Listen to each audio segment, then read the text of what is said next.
영주자매 성찬 나눔 메시지 감사드립니다. 사실 저는 이 잠실 지금의 예배 2015년도에 시작할 때부터 명확하게 알았던 몇 가지가 있어요. 때가 되면 사탄은 교회를 공격할 것이다. 저는 당근이고요. 저를 제외한 저는 좀 체력도 있고 맷집도 좀 있잖아요. 그런데 저 다음으로 많은 공격을 받게 될 사람은 재정을 맡은 사람이라는 것을 시작부터 알고 있었습니다. 그렇지만 그렇다고 해서 준비를 잘할 수 있느냐? 그게 또 아니거든요. 왜냐하면 문제가 닥칠 때 결국 각 사람의 영성이 드러나기 마련이잖아요. 그런데 이 어려운 과정 속에 현택 형제도 그렇고 영주 자매도 그렇고 훌륭하게 믿음의 토대를 다지고 소문이나 구설수에 흔들리거나 휩쓸리지 않았던 것은 그만큼 어려운 역할을 하는 사람으로서 또 많은 사람들이 의심이나 불신의 눈초리를 보낼 수 있는 위치에서 굳건한 영적인 뿌리가 있었기 때문이라고 저는 믿습니다. 제가 평소에 그런 말 잘하는데 두 분 너무 훌륭하게 잘해주셔서 우리 격려의 박수를 좀 드리고 싶습니다.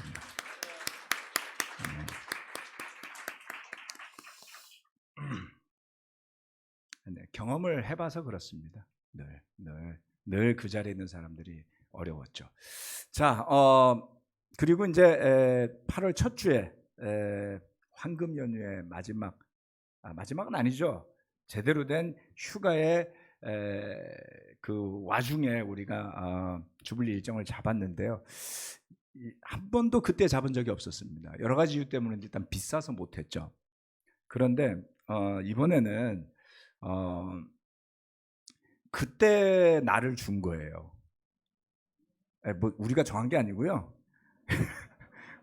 우리가 주불리 의뢰하는 회사에서 이때 해야 된다 그래서 어떻게 될까 했는데 다행히 반값은 전년도와 동등한 수준에서 잡았거든요. 밥값이 조금 비싸졌습니다.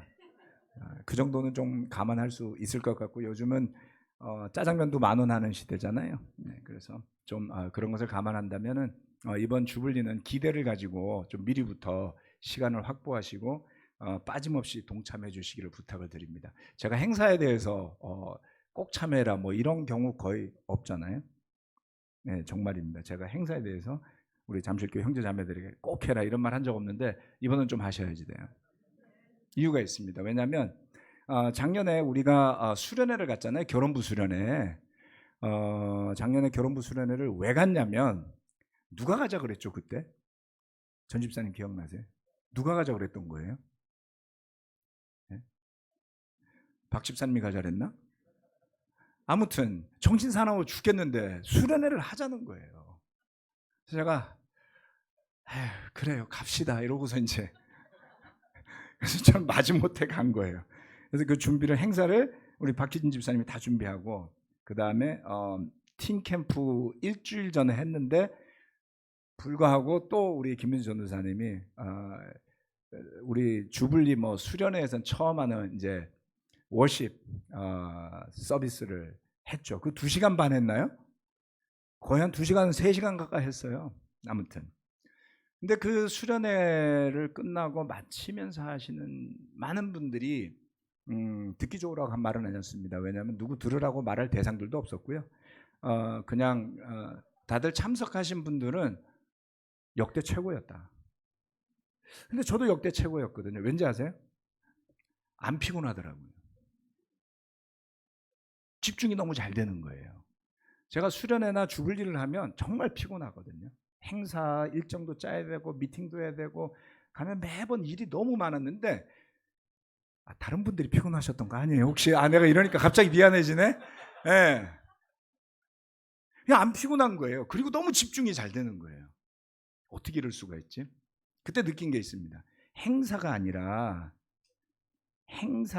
이벤트가 아닌 어떤 그 영적인 모임이 됐을 때는 준비하는 사람이나 참가하는 사람이나 다 같이 기뻐할 수 있는 누구는 지치고 누구는 혜택을 얻는 그런 것이 아니라 모두가 함께 동참하는 그러한 어떤 축제 같은 것이 될 수 있구나라는 것을 작년에 느꼈기 때문입니다. 그래서 올해도 컨셉은 비슷합니다.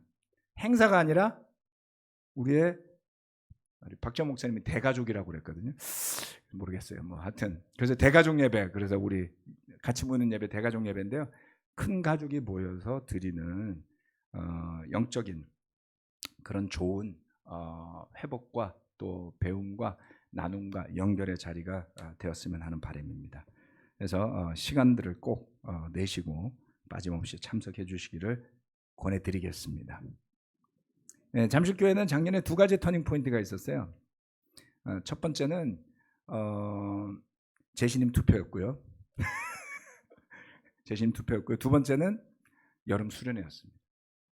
그 두 가지를 통해서 교회가 교회다운 모습으로 돌아올 수 있었던 만큼 올해 우리 싱글들도 가고 우리 팀들도 가고 요들도 가고 그리고 대전과 또 일산도 가고 해서 다 같이 정말 어떤 그런 영적인 터닝 포인트가 될 수 있게 되기를 바라겠습니다. 오늘은 실로암으로 보내심을 받았다라는 제목으로 말씀을 나누겠습니다. 여러분은 어떻게 뭔가에 몰입을 잘 하시나요? 집중을 집중이 잘 되고 몰입이 잘 되세요? 아니면 막 좀 산만해지시는 성향이 있으세요? 여러분 각자 개인의 성향이 있죠? 네? 그때 달라요? 자, 지금은 어떻게 좀 집중이 좀 되고 계시나요? 좀 몰입이 되고 계시나요? 네, 부탁을 드립니다. 몰입을 좀 하셔야지 돼요. 설교 말씀을 준비하는 형제들에게 제가 늘 감사하는 것은 정말 어렵기 때문입니다. 경험이 아무리 많다고 할지라도 일상적인 상태에서는 설교가 쓰여지지가 않습니다. 어떤 상태가 되어야 되냐면 완전한 몰입의 상태가 되어야지 돼요. 근데 여러분 평상시에 그렇게 몰입하기 힘들잖아요. 콰이트타임 할 때 여러분 몇 분 몰입하세요? 5분? 한 2, 30분 성경을 읽는 동안에도 정말 몰입하는 시간은 짧죠. 그렇죠. 그러면 여러분 그래도 영적인 몰입을 하는 연습이 좀 되신 분들이잖아요. 그 설교 준비는 5분 몰입해서 될까요? 택도 없어요. 네. 한 2시간 정도는 정말 완전히 몰입을 해야지 써지거든요. 가장 힘든 건 그런 몰입의 상태로 들어가는 겁니다. 그런데 몰입의 상태에 들어가고 싶어도요 어렵고요. 두 번째, 들어갔는데 내용이 없어. 몰입하면 뭐예요? 준비도 잘 돼 있어야 되고요. 평상시에 많이 묵상하고 준비해야 되고요. 고민해야지 되고요. 그리고서도 영적인 몰입을 해야지만 설교가 준비가 되는 겁니다. 네. 그래서 어려운 거라는 거죠. 제가 어려운 거 했다고 자랑하는 건 아니고요. 근데 저는 이것이 우리가 제자로 살아가는 것에 엄청난 축복이라고 믿습니다. 네. 요즘은 스스로 몰입하지 않게 만들지 않나요? 그냥 가만히 있으면 유튜브 보면 그냥 재미있고 넷플릭스 봐도 즐겁고 고민을 하지 않죠. 몰입하지 않죠. 그러면서 잘 살고들 싶어 합니다. 그렇게 될까요? 우리가 육신으로만 이루어진 존재가 아니기 때문에 우리 영혼다운 일을 하지 않는데 영적으로 살아갈 수는 없기 때문입니다. 서두가 길었는데요. 몰입을 해주시길 부탁드립니다.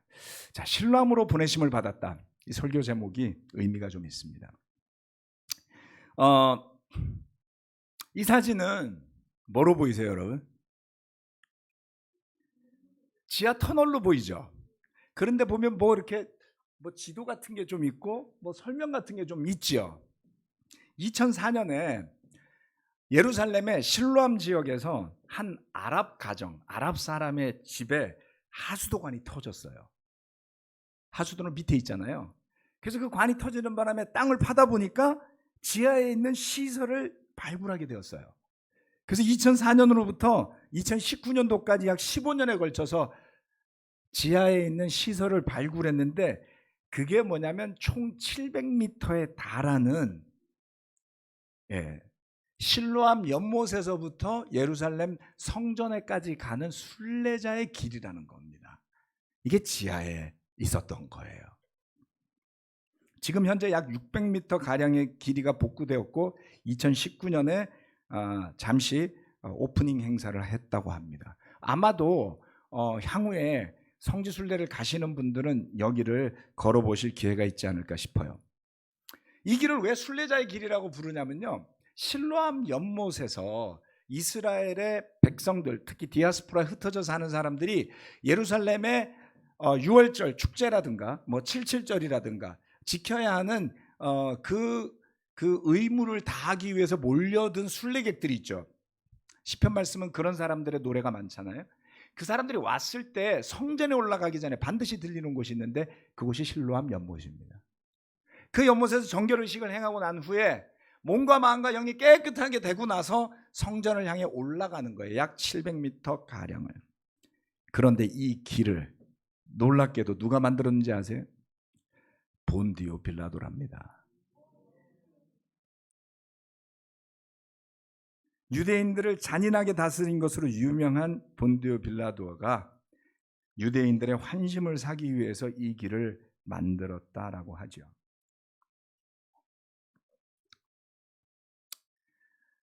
여러분이 보시는 지금 사진이, 여러분 왼쪽에 있는 것은 예루살렘, 옛날 예루살렘의 모습이에요. 나중에 이런 지도나 사진을 많이 보시게 될 겁니다. 여기에 보면 지금 성전이 여기쯤 있어요. 여러분 보시는 여기쯤 있고요. 그 다음에 밑에 이렇게 계곡이 있고 오른쪽에도 도시가 있고 왼쪽에도 도시가 있는데 실로암은 여기쯤이에요. 실로암 아래쪽에 있습니다. 올라가게 한 700m 밑에 있죠. 그런데 그 지역에 지금 오른쪽에 보이는 사진이 발굴된 실로암으로 내려가는 계단의 모습이에요. 이게 길이가 지금 얼추 한 20-30m 정도 되는 길이거든요. 잘 안 보이시죠? 왜냐하면 이 언덕에 흙에 덮여 있던 것을 발굴해낸 거기 때문에 그렇다고 합니다. 그런데 이 실로암 연못을 발굴하면서 놀라운 것은 그 규모가 엄청났다는 거예요. 조금 전에 봤던 그 숲에 가려져서 안 보이던 연못으로 내려가는 계단의 모습을 옆에서 찍은 거예요. 어때요? 멋지죠? 굉장히 잘 만들어져 있지 않나요? 여기 보시면은 1, 2, 3, 4, 5 다섯 계단이 있고 밑에 약간 넓은 자리가 있고 1, 2, 3, 4, 5 이런 식으로 다섯 계단씩 만들고 그 다음에 넓은 어떤 길이 있고 다섯 계단이 있고 넓은 길이 있고 이게 한 3단 정도로 되어 있는 거예요.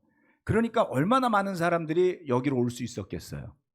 그러니까 이 예루살렘이라는 도시는 순례객들이 와서 정결의식을 행하도록 시설을 예비하는 데 진심이었던 도시였다. 이렇게 볼 수 있지 않아요? 굉장히 중요하죠. 그래서 그 발굴하는 과정에 실로암 연못으로 추정해본 예수님 당시에 예루살렘의 실로암 연못의 모습이에요. 이 정도 될 걸 상상하셨나요? 우리나라에 워터파크 아닌다 하면 이건 무슨 뭐 비발디 워터파크 같이 생겼죠? 그렇잖아요. 이런 게 없다 보니까 우리가 성경을 읽으면서 감히 상상하기가 어려워요. 그것이 도대체 어떤 모습이었는지. 네, 이 정도 규모였을 것으로 추정하고 있습니다. 그러니까 방방곡곡 그 예루살렘 주변에 있는 이스라엘 주변에 있던 많은 다른 나라들로부터 모여든 순례객들이 와서 정결의식을 행하고 갈 만큼 충분한 물이 있었던 것이죠. 자, 주님과 실로암 연못이 어떻게 연결되는지 여기까지는 고고학 수업에서 배운 거고요. 말씀으로 같이 보도록 하겠습니다. 참고로 이게 지금 실로암 지역에서 찍은 사진이에요. 위로. 처음에 보여드렸던 사진보다가 집들이 좀 많아졌죠. 그 사이에 집을 많이 지은 것 같습니다. 여기가 실로암 지역이고요. 여기 보이시는 여기 노란색으로 보이는 데가 이슬람 사원이 있는 데입니다. 여기가 도움이 보이죠. 저기가 성전 자리예요. 여기가 다윗의 도시라고 시티 오브 데이빗이라고 부르는 다윗 시절의 예루살렘. 여기는 그 이후에 만들어진 신예루살렘 이렇게 보시면 됩니다.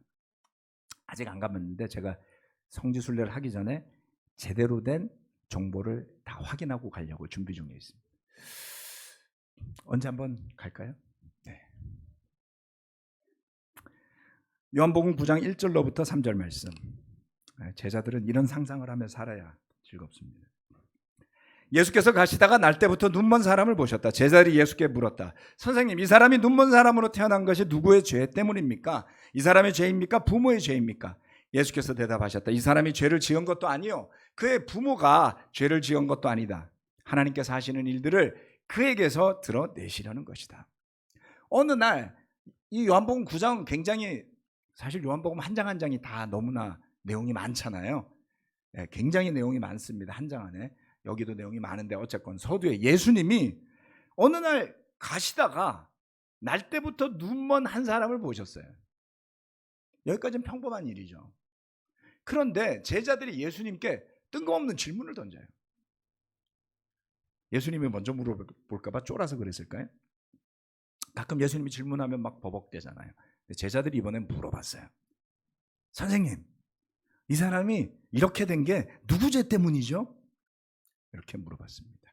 당시의 사람들은 어떤 비극적인 사고가 나거나 병에 걸리거나 하면 그것이 죄 때문이라고 여겼다는 것이죠. 그런데 예수님의 답은 의외였어요. 이 사람이 죄를 지은 것도 아니고 그의 부모가 죄를 지은 것도 아니라고요. 그런데 여러분, 우리도 그런 식으로 생각하는 거 아세요? 은근히. 그렇죠? 사건 사고를 굳이 죄와 연결하지 마세요. 네. 하나님이 하시는 일들을 그에게서 드러내시려고 한다. 막 이런 이야기를 예수님하고 제자들이 하고 있는 거예요. 근데 눈먼 사람은 그 말이 들렸을까요? 안 들렸을까요? 한번 생각해보세요. 앞에 앉아 있어요. 지나가다가 막 이런 얘기를 주고받는 거예요. 여러분이 눈먼 사람이면 듣지 않았을까요? 시방 뭔 소리요? 이러고 있었겠죠. 그랬더니 주님이 이렇게 말씀을 하시는 거예요. 우리는 요한복음 9장 4절로 6절 말씀입니다. 7절까지. 우리는 나를 보내신 분의 일을 낮 동안에 해야 한다.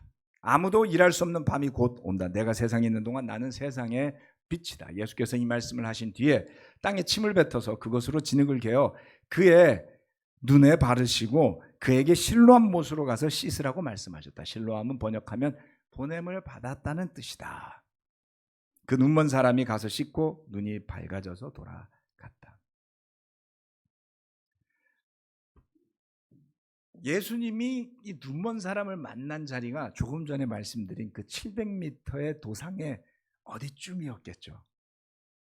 700m 정도면 여기서 홈플러스를 지나서 교보문고 정도까지 될까요? 네, 얼추 1km가 좀 안 되니까요. 걸음으로 걸어서 한 15분 정도 되는 거리일 겁니다. 이 어딘가에 예수님이 이 사람을 만났고요. 그리고 주님은 이렇게 말씀을 하셨던 겁니다. 그리고 결국 좀 지저분한데요. 땅에 침을 뱉어서 진흙을 켜서 그의 눈에 바르시고 실로암 못으로 가서 씻으라 그랬다는 거죠. 실로암은 보냄을 받았다. 오늘 제목이 실로암으로 보내심을 받았다. 그냥 이것을 그대로 직역한 거죠. 여러분들이 실로암이라는 단어에 대한 의미를 좀 기억하실 수 있도록 설교 주제를 잡았습니다. 주님은 제자들에게 이렇게 말씀하세요. 오늘 이 구절을 가지고 살펴보도록 하겠습니다. 첫 번째, 분명했던 주님의 사명과 초점입니다. 제자들에게 이렇게 이야기하죠. 나는 세상의 빛이다. 나는 나를 보내신 분의 일을 낮 동안에 해야 한다. 우리는이라고 해놨는데요. 네, 우리 또는 나입니다. 이게 무슨 의미일까요? 주님은 그 순간에 눈먼 사람을 보시면서 내가 해야 할 일이 있다라고 말씀하시지 않았나요? 지금은 낮이라고요. 그리고 나를 보내신 분 아버지의 일을 해야 한다. 주님은 무엇을 위해 이 땅에 오셨는지를 분명히 알고 계셨습니다. 그냥 릴렉스 체어에 앉아서 캠핑하듯이 아이고 아버지하고 나하고 지은 세상이 참으로 좋구나 이러면서 유람을 다니시진 않았다는 거죠. 무슨 일을 위해 왔는지 알고 계셨어요. 그리고 그에게 많은 시간이 남아있지 않음도 알고 있었습니다. 그래서 낮 동안에 아버지의 일을 해야 한다라고 하셨는데, 그 중에 하나는 바로 그 눈먼 사람을 고치는 일이었습니다. 주님께서 그 눈먼 사람에게 어떤 형태의 치료 행위를 하시고 실로암 못으로 가서 조금 전에 봤던 그 15개의 계단이 이렇게 있는 그 거대한 연못으로 가서 씻고 오라고 하셨어요. 그런데 여러분, 여기에 뭔가 특별함이 숨어 있습니다. 예수님이 병자를 고쳐주셨던 대부분의 경우에는 사람들이 먼저 주님을 찾지 않았나요? 그죠? 주님! 이렇게 막 소리 지르는 사람들도 있었죠. 제발 저희를 불쌍히 여겨주십시오. 나병 환자들이 그러지 않았나요? 네. 혈루증에 걸려있던 여인은 몰래 가서 예수님의 옷자락을 만지지 않았습니까? 네. 베드로도 그의 장모님이 열병에 걸려있기 때문에 집으로 모시지 않았나요? 사람들은 예수님께 다가왔어요. 도와달라 그랬어요. 구해달라 그랬어요. 그런데 이 사람은 아무것도 안 했어요. 그냥 앉아 있었어요. 누가 옆에서 소리 질러서 도와달라고 하는 사람도 없었어요. 그냥 그날 그 시간에 예수님의 눈에 띄었습니다. 아마도 신약 성경에 나오는 고침을 받은 사람 중에 가장 큰 은혜를 받은 사람이 아닐까요? 그는 아무것도 안 했어요. 그리고 눈이 밝아져서 돌아갑니다. 저는 이 장면을 보면서 마치 그날 주님은 그날 그 시간에 그 사람을 만날 작정을 하셨던 것 같아요. 왜냐하면 실로암이라는 연못의 이름이 보냄을 받았다라는 말뜻을 갖고 있잖아요. 그냥 고치실 수도 있는데 주님은 그 사람을 연못으로 보내시지 않았나요? 그죠? 그럼 여러분 생각해 보세요. 이 실로암이라는 이름은 언제 지어진 거예요? 언제 지어졌을까요? 좌우지간 이 예수님이 보내기 전에 지어졌겠죠? 예, 저도 모릅니다. 언제 지어졌는지. 왜냐하면 그 이전에도 실로암이라는 연못은 나오지 않아요. 추측컨대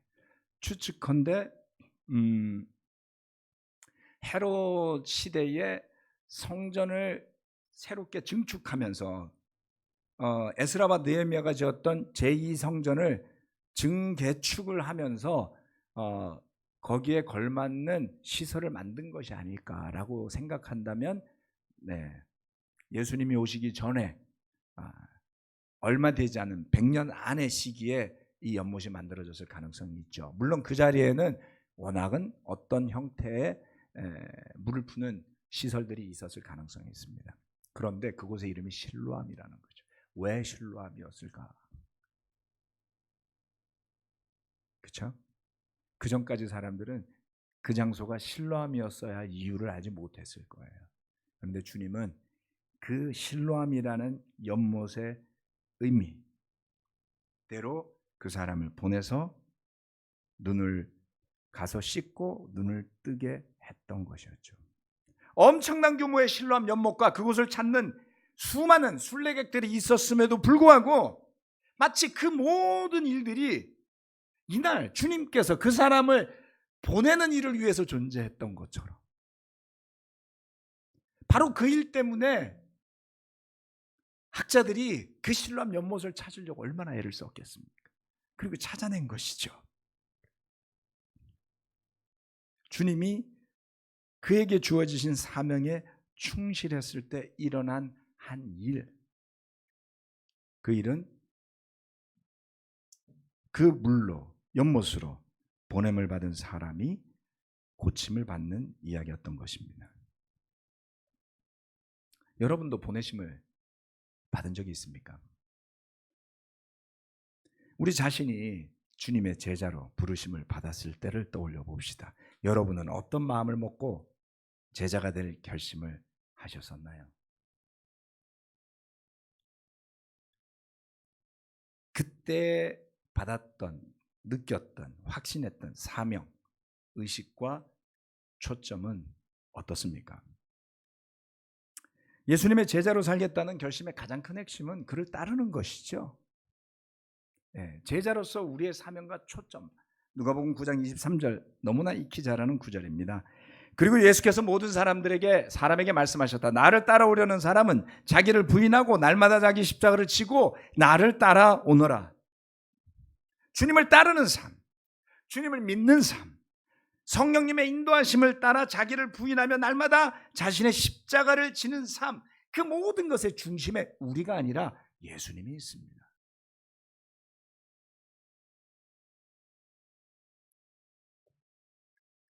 제자로 살기 위해서 뭔가를 해야만 할 것 같은 그런 강박관념이나 율법주의에 얽매이기보다는 주님을 바라보는 일. 지금 나에게 닥친 상황 속에서 무엇을 하는 것이 예수님을 따르는 제자의 길인지 생각해 보면 사실은 답을 알 수 있어요. 그걸 내가 원하지 않아서 생각을 안 할 수는 있죠. 그 길이 내 마음에 안 들어서 회피할 수는 있죠. 그러나 성령을 받은 사람이라면 그 시간 그 순간에 어떤 일이 제자다운 일인지, 제자로서의 사명과 초점에 부합한 일인지 알 수 있습니다. 그걸 알 수조차 없다면 주님의 영이 어디로 가신 거죠. 증발, 가뭄에 연못이 메마르듯이.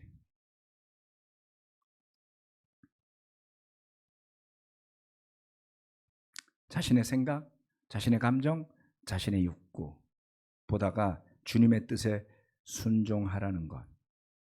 자기 부인을 잘못 생각하는 일들이 참 많았구나라는 생각을 저는 요즘 합니다.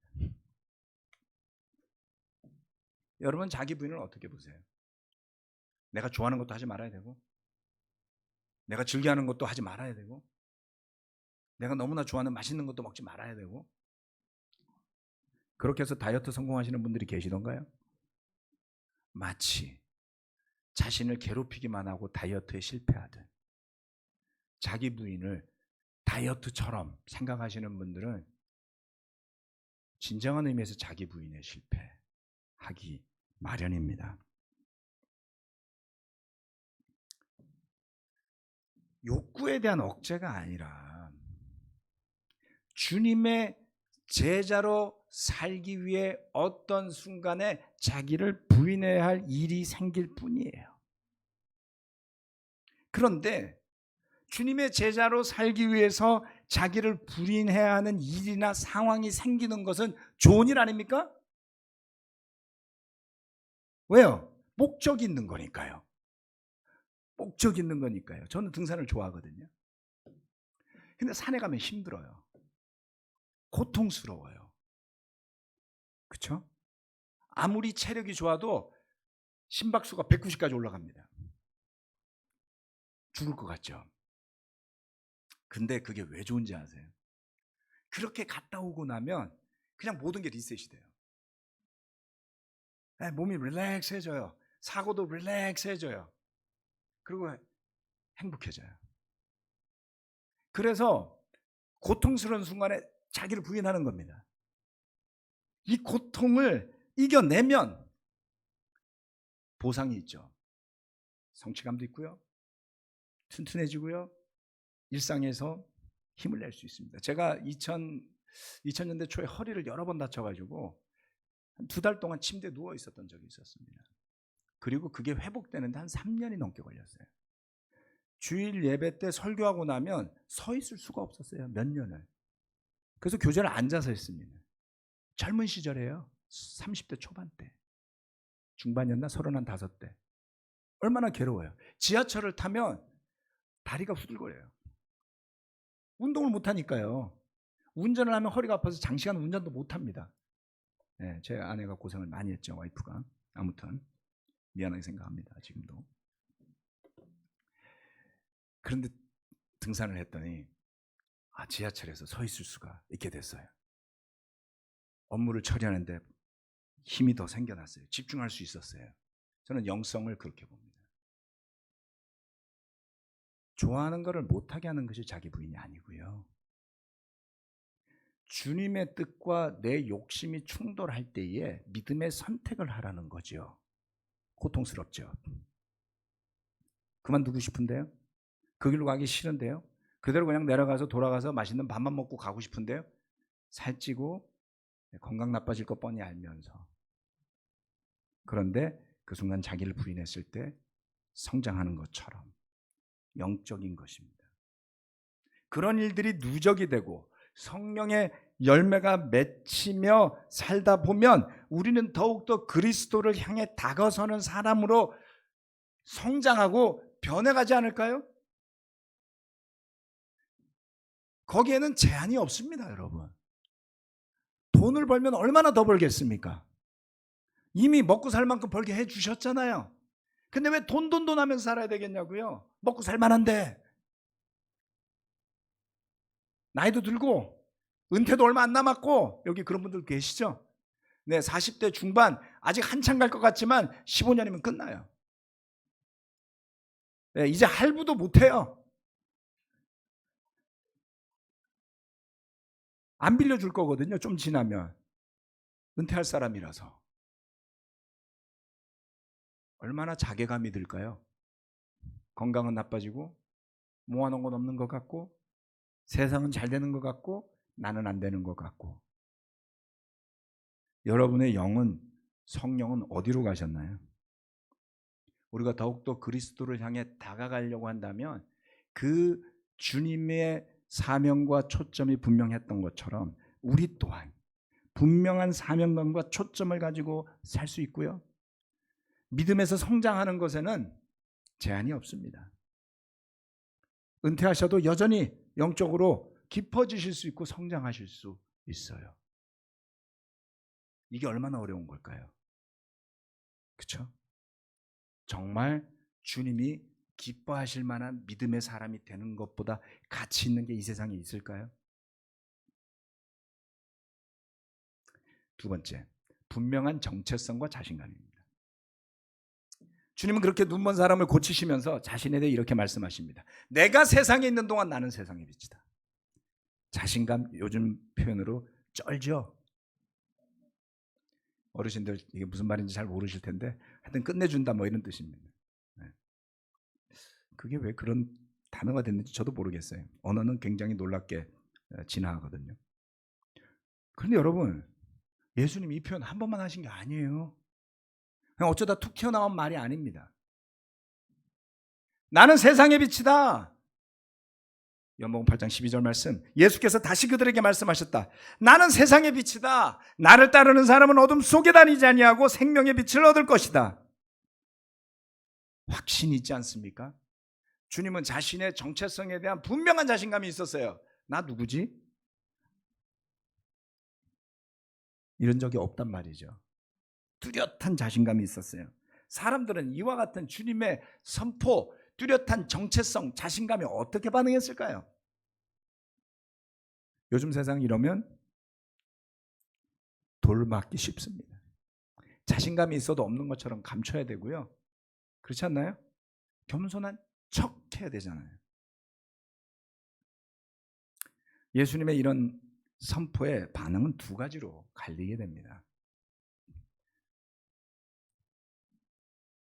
요한복음 8장 59절. 그래서 그들은 돌을 들어서 예수를 치려고 하였다. 그러자 예수께서는 몸을 피해서 성전 바깥으로 나가셨다. 요한복음 10장 42절. 그곳에서 많은 사람이 예수를 믿었다. 주님은 선이 분명했어요. 이래도 되고 저래도 되고 이게 아니었어요. 나는 뭐 어둠도 됐다가 빛도 됐다가 회색도 됐다가 무지개 빛깔이다 뭐 이렇게 하시지 않았죠? 근데 여러분 우리가 종종 그런 식으로 하는 거 아세요? 뭔가가 두려워지면 긁적 이러시는 분들이 많습니다. 어쩔 수 없습니다. 저도 그러니까요. 우리가 그렇다 이해할 수 있지만 그게 괜찮다라고 하면 살면 안 되는 거죠.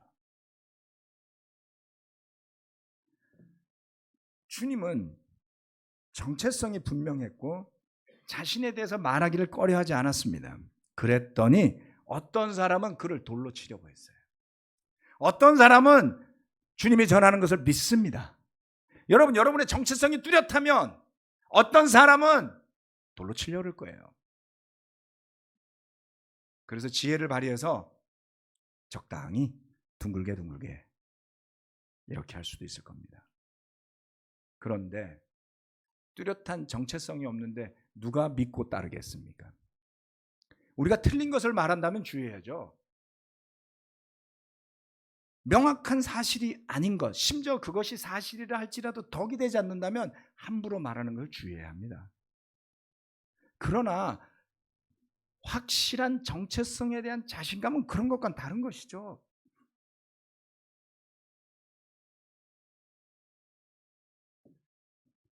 어떤 사람은 여러분이 제자로서 분명한 정체성과 자신감이 있을 때 어떤 사람은 여러분이 전하는 복음을 들을 겁니다. 그것이 핵심이에요. 그러지 않으면 우리는 위선자죠. 최고의 보물이라고 말하는 예수님을, 주님이라고 말하는 예수님을, 영적인 것이 물질적인 것과 비교도 되지 않는 가치라고 생각하고 살면서 삶이 그렇지 않으면 헷갈리지 않나요? 뚜렷한 자신감, 뚜렷한 믿음이 없으면 우리는 제자로서의 정체성이 흔들리고 있다, 이렇게 볼 수 있는 겁니다. 중요한 것은 사람들이 우리를 어떻게 생각하느냐 보다는 우리가 정작 어떤 사람인가 하는 것이죠. 우리를 변화시키고 우리 자신을 정의하는 것이 여러분과 우리를 살펴보는 사람들이 아니라 하나님의 말씀과 그 말씀에 순종하는 믿음에 따라야 하는 것입니다. 다른 사람의 생각이 우리를 만들면 어떤 일이 벌어질까요? 사람들마다 다르잖아요. 그래서 그 사람들의 생각에 맞추려고 하면 나중에 정신이 막 혼란해져요. 여기서 이 말했다 저기서 저 말했다 하는 이유가 바로 그런 겁니다. 처음에 나빴다기보다는 이 사람한테 맞추려니까 이 말하는 거예요. 저 사람한테 맞추니까 저 말하는 거예요. 이 사람한테 맞추니까 요 말하는 거예요. 제가 리더로서 그럴 때가 있거든요. 막 이 사람 이거 하자 그래요. 그거 그거 맞네. 그러고서 딴 사람이 막 딴 거 하잖아요. 그것도 맞네. 딴 사람이 막 그거 하잖아요. 그것도 맞네. 인도자 미팅에서 다 모였어요. 어떻게 되겠어요? 그래서 누군가의 생각에 동의해 줄 때는 뒤를 생각해야 되는 겁니다. 수십 년 동안 목회하면서 제일 훈련된 분야가 바로 그거죠. 함부로 동의해 주지 마라. 나중에 청구서가 날라온다. 늘 자신이 누군지 불확실하고 뭘 해야 하고 뭘 하지 말아야 할지도 모르는 상태. 저는 이걸 공황 상태라고. 어머, 어떡하지? 정신사납지 않을까요? 그게 심화되면요, 공황 상태에서 창난으로 들어가요. 창난이라는 데 정신 창난. 이게 막 사실 같아, 이제 막 자기를 세뇌하는 거예요. 그 상태가 되면 약도 없어요.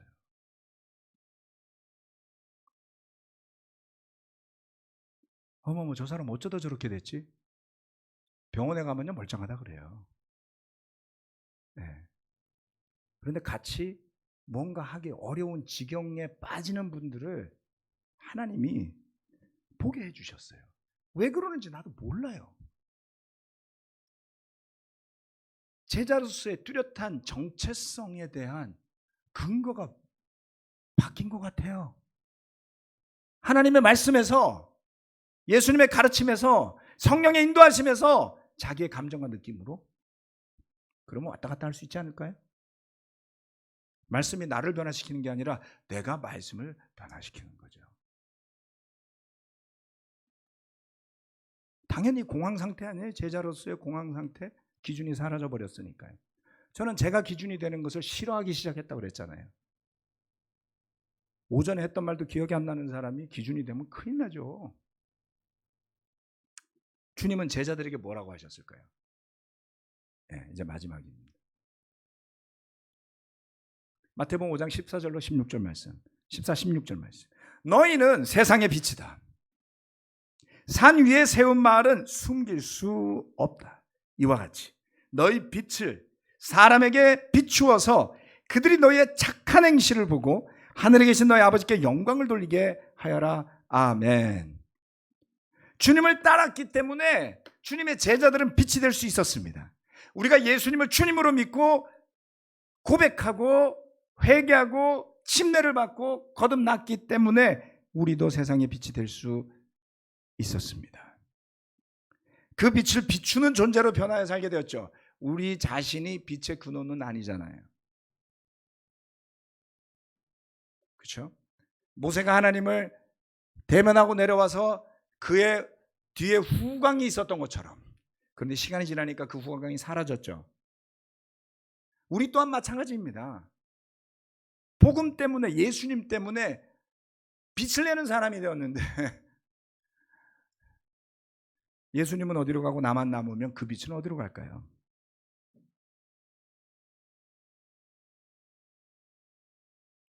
잘난 것은 없습니다. 우리 안에 예수라는 진리를 담고 있기 때문에 빛이 날 뿐이었던 것이죠. 잘난 것도 없지만 못난 것도 아닙니다. 비록 예수님 때문에 주어진 빛이라고 할 수 있지만 우리가 그 영광스러운 빛을 모시고 사는 것을 기쁨이자 영광으로 여길 수 있다면 그것이 얼마나 대단한 힘이 될 수 있는지를 생각해 봅시다. 그날 그 눈먼 사람을 고친 일로 우리도 실로암 연못을 알게 됩니다. 주님이 보내신 사람, 실로암으로 보내심을 받고 씻고 눈을 뜬 사람처럼 그는 빛을 보게 되었죠. 그가 보내심을 받아 나았듯이, 그리고 그의 삶이 보내심을 받은 삶으로 변화되었듯이 이제 그는 예수님을 증거하는 사람이 되어요. 우리 또한 주님이 이 세상으로 씻음을 받고 눈을 뜨고 빛 가운데 살도록 보내심을 받은 사람임을 기억합시다. 시간이 흘러 어느덧 흙 속에 묻혀져 버린 실로암 연못이 아니라 여전히 살아있어서 세월이 흐른다 할지라도 여러분의 믿음의 흔적이 이어져 갈 수 있게 되기를 저는 기도하고 있습니다. 자신의 제자로서의 정체성, 사명, 그것이 무엇인지를 이 실로암 연못의 이야기를 통해서 한 번 더 생각해 보시기를 바랍니다. 말씀 마치고 기도하겠습니다. 주님, 이 세상에 많은 일들이 벌어집니다. 어제 그제 며칠 사이에 한밤중에 번개가 얼마나 많이 치는지 전등이 고장난 줄 알았습니다. 그렇게 많은 번개가 내릴 수 있다니 놀라울 따름이었는데 양양 바닷가 해변에서 서핑을 즐기던 몇 사람이 그 벼락을 맞았고 한두 사람은 사경을 헤매고 있습니다. 얼마나 비극적인 일인가요? 이처럼 우리는 한 치 앞도 모르는 그런 무지한 존재들인데 여전히 주님의 은혜 안에 건강하게 살아서 이렇게 시간을 내고 정성을 들여서 주님 앞에 나와서 예배 드릴 수 있으니 얼마나 감사한지 모르겠습니다. 성경 말씀이 수많은 세월이 흘렀음에도 불구하고 우리의 손에 올바르게 번역되어져서 전달되어져 있고 기술의 발달로 그 성지에 있던 많은 역사적 사실들을 학자들이 땀을 흘려가며 어마어마한 돈을 들어가며 발굴해내며 성경 말씀과 비교하여 확인하는 과정이 또한 우리에게 커다란 영감을 던져줍니다. 우리는 안일한 삶을 살면서 그 가운데 우리 자신이 제자로서의 정체성을 무엇이라고 여기며 살아가고 있을까요? 또한 주님이 빛이라고 하셨을 뿐더러 자신을 따르는 제자들에게도 이 세상이 빛이라고 하셨고 등불이라고 하셨는데 우리는 빛으로서 어떤 일을 하며 살아야 할까요? 그 빛을 깨닫지 못한다면, 그 빛을 누리지 못한다면, 그 빛을 비추지 못한다면 그 빛이 여전히 우리 안에 있을 수 있을까요? 아버지 하나님, 자각하고 깨어나는 제자들이 되도록 저희를 도와주십시오. 인간적인 욕심 때문이 아니라 우리 교회가 더 커졌으면 좋겠다, 우리 교회가 더 영향력이 있으면 좋겠다, 이런 육적인 생각이 아니라 진리의 빛이 내 안에 있음을 깨닫고 그것을 느끼고 체험하며 사는 그러한 영적인 힘이 있기 때문에 자연스럽게 그 빛이 드러나고 비추어져서 이 세상에 구원의 메시지가 전달되어질 수 있도록 우리 한 명 한 명의 형제자매들을 굳건하게 해주시길 간절히 기도합니다. 주님의 은혜가 함께하는 예배, 또 오늘 전주에서 선교 예배를 드렸을 텐데 그 예배 위에도 함께하여 주시는 주님의 은혜에 감사드리고 예수님 이름으로 기도합니다. 아멘.